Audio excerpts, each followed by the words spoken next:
Capítulo 26. O calor da água quase escaldou os pés de Dan enquanto ele se abaixava na grande banheira de latão. Ele não se importava. O alívio que proporcionava suas articulações e músculos superava em muito a dor que causava. Tudo o que ele queria era remover a espessa camada de sujeira e poeira que se acumulara em sua pele. 5 dias. Não 4 dias. 5. Era o tempo que levará para voltar a Duradur.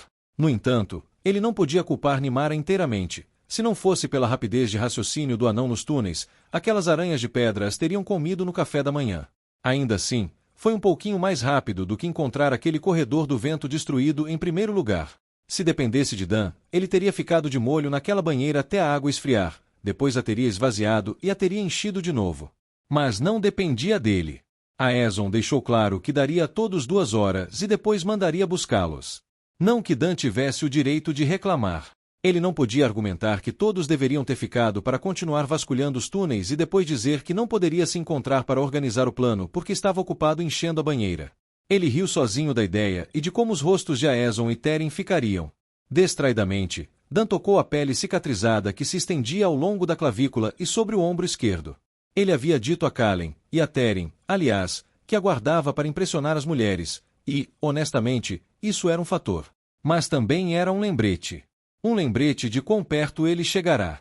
Um lembrete do que elas enfrentariam. Ele ponderou enquanto passava o dedo pela pele retorcida. Ele torceu o lábio para cima e deu de ombros. Com certeza vai impressionar as mulheres. Assim que a água esfriou, Dan relutantemente saiu da banheira, estremecendo ao sentir os pés cheios de bolhas tocarem a pedra fria. Depois de se secar, amarrou o cordão da calça e vestiu a camisa de linho limpa que estava na cadeira em frente à banheira. Se havia uma coisa da qual ele nunca se cansaria naquele lugar, era o suprimento inesgotável de roupas limpas. Não demorou muito para que ele ouvisse uma breve batida na porta de seus aposentos. Bem, pelo menos ele os considerava seus. Era onde o haviam colocado antes da Batalha de Beldoar, ou a Segunda Batalha de Beldoar, como quer que a chamassem. Ninguém tinha vindo para removê-lo, então ele imaginou que os aposentos fossem seus. Abriu a porta e encontrou um jovem rapaz olhando para ele, com não mais de 16 verões, olhos arregalados e cabelos dourados, maxilar firme e queixo surpreendentemente forte. Dan o reconheceu como o porteiro que havia mostrado Beldoar a Kalen. Ele usava uma túnica na cor púrpura de Beldoar com detalhes amarelos e gola alta. Parecia um pouco grande na estrutura esguia do rapaz, como se não tivesse sido feita especialmente para ele. Dan quase cambaleou para trás quando o porteiro se curvou diante dele. O rei Daimon o convoca, meu senhor. Devo levá-lo imediatamente à sua sala de reuniões. Senhor, acho que eu poderia me acostumar com isso. Imediatamente, ele disse. O garoto assentiu, sem notar o sarcasmo de Dan. Conal, não é? Sim, meu senhor. Conal Braquer. Prazer em conhecê-lo pessoalmente, Conal. Meu nome é Dan Pin e estou pronto para ir quando você estiver. A batida na porta de Aeson veio mais cedo do que ele esperava. Largando a navalha na tigela de barro ao lado da banheira, ele jogou um pouco de água no rosto e o secou com um pano. Jogou a camisa sobre os ombros enquanto se dirigia à porta. Vim assim que recebi sua mensagem. Aeson ficou um pouco surpreso ao ver Dalen na porta. Ele não esperava vê-lo até encontrarem Daimon para discutir tudo, mas foi uma surpresa bem-vinda. Ele estendeu a mão e puxou o filho para um abraço apertado. É bom ver você, filho. Dalen ficou em silêncio por um momento, mas então Aeson sentiu que ele se inclinava para o abraço. É bom ver você também. Então você não os encontrou. Não fizemos isso. Aeson não conseguia esconder a decepção na voz, por mais que tentasse. Mas não vamos parar. Vamos encontrá-los. Encontramos os destroços do corredor do vento deles. Eles não estavam entre os mortos, graças a Eraia. Vou entrar em contato com a guilda dos corredores do vento. Agora que tudo se acalmou por aqui, talvez eles consigam dispensar alguém. Partiremos novamente pela manhã, assim que tivermos os suprimentos. Aeson havia se preparado para algum tipo de reação de Dalen. Um pedido para se juntar a eles, mas nenhum veio. Entrem, disse ele, dando um passo para o lado para deixar Dalen entrar em seus aposentos. O quarto era relativamente pequeno, contendo apenas uma cama, 2 cadeiras, uma escrivaninha e muito pouco mais, embora tivesse seu próprio banheiro nos fundos. Como vão as coisas por aqui? Dalen sentou-se em uma das cadeiras perto da escrivaninha. Não houve mais nenhuma tentativa de assassinato contra Daimon, mas definitivamente há algo acontecendo aqui. Algo mais do que está à vista. Yvonne e eu estamos investigando. Só tome cuidado, filho. Aeson conhecia Yvonne há tempo suficiente para saber que o homem não se esquivava de problemas. Yvonne conhecia a política da corte e sabia como se virar na maioria das situações, mas também se colocava em mais perigo do que o necessário. E seu histórico com os anões era preocupante, para dizer o mínimo. O que você quer dizer? Uma carranca surgiu no rosto de Dalen enquanto ele se levantava em seu assento. Aeson percebeu pela expressão teimosa nos olhos de Dalen que ele teria que ter muito cuidado com suas palavras. Yvonne é um bom amigo e um homem ainda melhor. Há poucas pessoas que eu preferiria ter ao meu lado em momentos como este. Mas... Aeson suspirou, passando os dedos pelo couro cabeludo. Mas quando se trata dos anões, ele nem sempre consegue enxergar direito. Sua perda turva seu julgamento. É Daimon quem não enxerga direito. Tudo o que ele vê é perigo em cada esquina. Seu povo está definhando enquanto ele... Dalen, você está falando de um rei. Cale a boca. Aeson soltou um breve suspiro, pressionando os dedos no rosto recém-barbeado. Aeson podia ver a raiva crescendo no rosto de Dalen. Desde criança, Dalen, sempre que ficava com raiva, suas orelhas ficavam vermelhas e ele cerrava os punhos ao lado do corpo, exatamente como fazia naquela época. Que diferença faz se Daimon é rei? Os reis não são responsabilizados por seus atos. Não é isso que estou tentando dizer, Dalen. Então o que você está tentando dizer? Porque me parece que você ou não confia no meu julgamento, ou está me dizendo para colocar o título de alguém acima da sua honra. Só me escute, rugiu Aeson, incapaz de conter a raiva. Assim que as palavras saíram de sua boca, Aeson quis arrastá-las de volta. Ele sempre tentava se manter calmo, o que já era bastante difícil com a ferida aberta em sua alma onde Liara deveria estar. Mas Dalen sempre soubera como usar os acordes certos para provocar uma reação. Sinto muito, disse Aeson, baixando a voz quase até um sussurro. A história de Yvonne com os anões não é amigável, não importa como ele haja por fora. Só estou pedindo que tome cuidado, por favor. Esperando Aeson terminar, Dalen se levantou, com o maxilar cerrado. Eu confio nele. Só queria que você confiasse em mim. Vejo você na sala de reuniões. Dalen! Dalen, por favor. Aeson chamou Dalen enquanto saía furioso do quarto. Puta merda! Aeson bateu a porta, suspirando enquanto apoiava os cotovelos e a cabeça na madeira dura. Naya, as coisas seriam muito mais fáceis se você estivesse aqui. Você sempre sabia o que dizer. Dalen, Yvonne e Daimon já estavam lá quando Aeson entrou na sala de reunião do rei, assim como Dan, Teren e os dois elfos, Alia e Lirei. Os anões certamente não economizaram na hora de fornecer a Daimon tudo o que ele precisava. Só a sala de reuniões era 3 vezes maior que os aposentos de Aeson, e a decoração era muito mais suntuosa. Uma grade dourada contornava as paredes, tanto na parte superior quanto na inferior, bustos de antigos governantes anões erguiam-se em pedestais ao longo da parede oposta, e grandes lanternas ornamentadas de cristal espiralado, repletas de buquês da flor azul luminescente, pendiam do teto. 2 sofás estavam dispostos um de frente para o outro, com um quarteto de poltronas combinando em cada extremidade, cada uma feita do couro arcaliano da mais alta qualidade.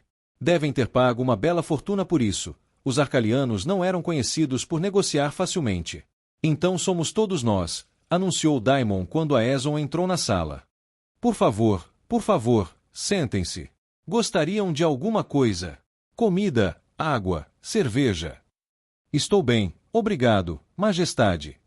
Aeson sentou-se na poltrona de couro vazia mais próxima da porta, com Dan ocupando a poltrona ao lado. Vamos começar. Eles ficaram sentados por 3 ou 4 horas, repassando tudo o que acontecerá nas últimas semanas. A situação no domínio livre era pior do que Aeson previra e, por mais que odiasse admitir, Dalen estava certo. Daimon não estava enxergando direito. O garoto parecia mais preocupado com possíveis tentativas de assassinato e com a tentativa de retomar Beldoar do que com a situação de seu povo. Pelo que Aeson pôde perceber, os refugiados beldoarianos haviam sido divididos e espalhados por vários acampamentos em cada um dos 4 reinos do domínio livre, e a maioria deles não vivia como seu rei.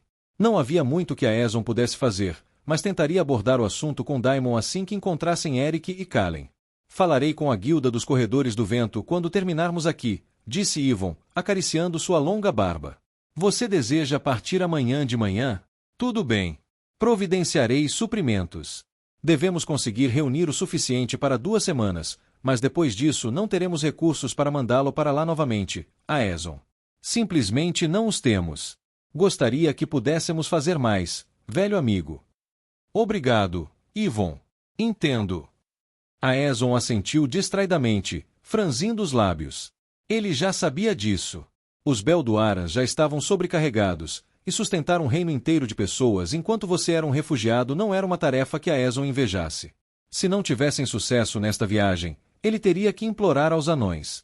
Nimara e os outros que os acompanharam até os túneis eram prova suficiente de que o povo anão ainda tinha os Draleid em alta conta.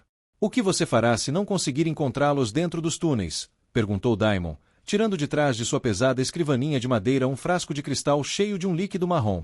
Assim que o rei removeu a tampa do frasco, o aroma atingiu o nariz de Aeson, o uísque Drifayen.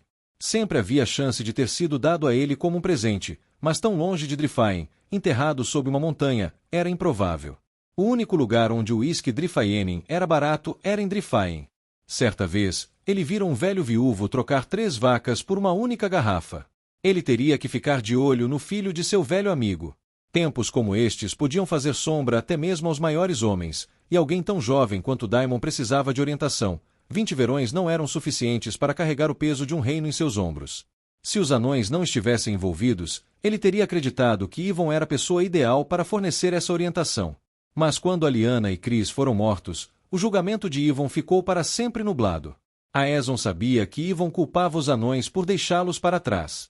Mas os anões não tinham escolha. Eles não poderiam ter voltado para buscá-los. Se tivessem, todos teriam morrido. Yvon só estava vivo por causa dos anões, mas o homem não via dessa forma, e na verdade Aeson o entendia. Se ele estivesse no lugar de Yvon, se fossem Naia, Eric e Dalen em vez de Aliana e Chris, ele teria se sentido da mesma forma que Yvon. Talvez, disse uma voz tênue, eu possa ajudar. Aeson estendeu a mão para a centelha, mas ela não respondeu. Ela pairou fora de alcance, como fizera muitas vezes desde a morte de Liara. Ele se levantou de um salto, arrancando as espadas das bainhas e virando-se para encarar quem quer que fosse a voz. Os outros ao redor fizeram o mesmo, embora nem todos tivessem trazido suas armas. Quem está aí? Gritou Yvon, sem o menor sinal de tremor na voz. E como você passou pelos guardas? O que emergiu das sombras na extremidade da sala pegou Aeson de surpresa. Parecia um homem, com pouco mais de 2,90 metros de altura, com membros longos e esguios. Mas não parecia um homem. Seu corpo era coberto da cabeça aos pés por uma pelagem áspera e cinzenta. Seus pés eram mais como garras, enquanto até suas unhas pareciam duras como aço. Apenas seu rosto parecia relativamente humano, e mesmo assim, seus olhos brilhavam com um brilho dourado, como os de Alia e Lirei. Aeson já havia encontrado alguém da sua espécie antes, embora isso tivesse acontecido há muito tempo. Este era um Anga. Metamorfo. Baldon, que os espíritos dos deuses guiem sua luz, disse Teren, ignorando os rostos chocados de todos ao seu redor. É claro que o elfo sabia o que estava acontecendo. Aeson não tinha certeza se já tinha visto Teren de outra forma. Então você recebeu minha mensagem através de Azius? Sim, e o clã Fenrir agradece, presas de prata. Azius me enviou para lhe dizer que encontramos o filho do quebra-correntes. Embora nosso povo chore pela morte do próprio quebra-correntes. Como ele morreu? Teren deu um passo em direção ao Anga, com uma profunda tristeza estampada no rosto. Não como deveria, Baldon. Na ponta da lâmina de um inquisidor, defendendo seu filho. Que os espíritos amaldiçoem o homem que empunhava a lâmina. Um rosnado profundo surgiu na voz do Angan quando ele falou. Mais animalesco do que qualquer outra coisa. Ele pagará o preço do sangue. A voz de Teren não vacilou enquanto falava. Seus olhos permaneceram fixos nos do Zanga. Varsbrier merecia mais. Teren parecia perdido em pensamentos, com o maxilar cerrado. Varsbrier. Teren, isso significa que ele sabe onde Kalen está. Dan interrompeu. E? Dan olhou para o Anga, inclinando a cabeça para o lado. O que você é? Tanto Aeson quanto Teren encararam Dan. O garoto tinha o hábito de nunca saber a hora de ficar quieto. Desculpe, disse Dan, erguendo as mãos. Perguntarei a eles o que você é mais tarde, continuou, acenando para Aeson e Teren, um de cada vez. O garoto simplesmente não tinha noção do que deveria ou não dizer. Continue. Calhe a boca, sussurrou Dalen, alto o suficiente para Eson ouvir. Teren lançou um olhar de soslaio a Dan, com uma ponta de irritação no rosto, mas então se virou para o Anga. Baldon, preciso que você me diga se pode nos levar até o filho dele. Eu posso, presas de prata, respondeu Anga, o rosnado ainda ecoando em sua voz. Ele foi visto por nossos olhos em Drifaen. Bem, então vamos para Drifaen. Certamente eles não poderiam estar em Drifaen, Teren, disse a Eson, com o rosto contorcido em uma carranca. Levariam meses para chegar a Drifaen. Seus olhos estão enganados, Anga. O Angan sorriu. Pelo menos, a Eson achou que era um sorriso. Seus lábios se abriram, revelando uma série de dentes afiados que mais pareciam presas. Eles não estão enganados. O filho do quebra-correntes está em Drifaen. Tem certeza? Perguntou a Eson, fixando o olhar no Anga. O filho do quebra-correntes. Tem certeza absoluta de que eles estão em Drifaen? A Eson, ele não iria. A raiva borbulhou no fundo do estômago de Aeson. Meu filho está com ele, Teren. Precisamos ter certeza. Tenho certeza. Quebrado. Ele viaja com o grupo através da neve eterna, com humanos, anões, um elfo e o jovem dragão entre eles. Um arrepio percorreu a espinha de Aeson enquanto Angan falava.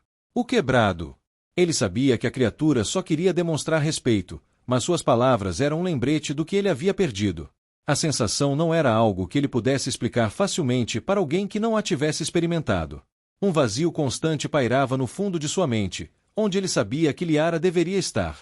Era como perder um membro, mas mais do que isso. Os elfos o chamavam de Hakina por respeito, aquele que sobreviveu. Mas o que o Angan dissera soava mais verdadeiro com o que ele sentia. Quebrado. Ele havia sobrevivido simplesmente existindo, mas sobreviver não era viver. Obrigado, Baldon. Teren se aproximou do Anga. Eles colocaram as mãos nos ombros um do outro, com as palmas voltadas para baixo, e então encostaram as testas. Que os deuses cuidem de sua jornada, Baldon, disse Teren. E o seu, Teren presa de prata, respondeu o Anga. Quando estiver pronto, eu encontrarei no portão da dobra sul, que se abre para a passagem da montanha. Os anões lhe mostrarão o caminho. Com isso, a criatura saiu da sala, sem arrancar um único sussurro do chão de pedra. Com a saída do Anga, a sala ficou alvoroçada. Aeson olhou pela janela para as ruas lá embaixo enquanto o quarto começava a esvaziar. A decisão estava tomada. Eles seguiriam o Anga. Era, de longe, a melhor opção. Poderiam ter passado meses, anos, até, vasculhando os túneis que cortavam a montanha. E esse era o tempo que eles simplesmente não tinham. Se Teren confiava na criatura, então ele também confiaria. Seu velho amigo o havia conquistado em dobro. Pai! A voz de Dalen tirou Aeson de seus próprios pensamentos. Dalen, o que você está pensando? Eu não vou com você. Aeson levou um instante para entender o que Dalen queria dizer. E mesmo assim, ele ainda não entendia de verdade. Quando Aeson o deixará em Duradur pela primeira vez, ele ficará furioso, e agora não queria mais vir. Como assim? Não vem conosco. Sabemos onde Eric está agora, Dalen. Precisamos ir buscá-lo. Aeson viu um lampejo de hesitação no rosto do filho, mas logo foi substituído por uma expressão que ele já vira muitas vezes, determinação inabalável. Eu sei. Mas realmente acho que há mais acontecendo aqui. Yvonne e Daimon precisam de mim. Vá e encontre Eric. Eu garantirei que haja um lugar seguro para vocês dois quando retornarem. Tem certeza disso? Aeson pousou a mão no ombro do filho. Meu instinto me diz que o que está acontecendo aqui é importante. Preciso ficar. Aeson assentiu, soltando um suspiro de resignação. Não podia mais argumentar, nem desejaria. Se Dalen realmente acreditava que era necessário em Duradur, então Aeson acreditava nele. Tudo bem. Mas espero que um falcão seja enviado ao ponto de referência de Aren em Argona. Devemos chegar lá em 2 semanas. Estará lá, esperando por você, disse Dalen com um aceno de cabeça. E, me desculpe. Sei que você só estava tentando ajudar, mas Yvonne é um bom homem. Eu confio nele. Eu não deveria ter perdido a paciência, e por isso, me desculpe. Está tudo bem. Um meio sorriso se formou no canto da boca de Aeson enquanto ele olhava para o homem que seu filho havia se tornado. Tanto Dalen quanto Eric haviam se tornado homens realmente bons. A Aeson se lembrava de quando eles eram pequenos o suficiente para ele segurar um em cada mão. O que ele teria dado para Naia poder vê-los agora. Tenha cuidado. Havia algo familiar no choque que percorreu a espinha de ela quando a roda da carruagem bateu contra uma grande pedra. Ela fez o possível para manter a compostura, porém, não queria que Farda visse nenhum sinal de fraqueza. Tudo já era perigoso o suficiente antes de ela descobrir que ele era um mago. Até a própria palavra soava estranha em sua cabeça. Kalen sempre fora aquele que amava as histórias dos velhos tempos, quando nobres guerreiros cavalgavam dragões e a magia moldava o mundo. Era assim que seu pai sempre dizia quando Kalen era pequeno. Para ser sincera consigo mesma, ela sempre gostara das histórias, principalmente da de Teren. Mas magia! Magia de verdade! Uma sensação desagradável se revirou em seu estômago ao pensar nisso. Homens já eram perigosos o suficiente com uma garrafa nas mãos, quanto mais com uma espada. Mas a magia mudava tudo. Ela conseguia se virar com um homem com uma garrafa e conseguia lutar para superar um homem com uma espada, pelo menos, com Fainir ao seu lado. Mas o que ela poderia fazer contra um homem que sabia manejar magia? Ela soltou um suspiro irritado enquanto olhava pela janela da carruagem para o sol brilhante e as fazendas que passavam. Era tudo o que ela conseguia ver há horas. Fazenda após fazenda e uma pousada ocasional. De vez em quando, ela achava que conseguia ver Fainir correndo entre os campos. Era difícil ter certeza, mas algo no fundo de sua mente lhe dizia que ela estava certa. Você vai ter que falar frases completas para mim em algum momento, sabia? Ela respirou fundo e prendeu a respiração para enfatizar que estava irritada.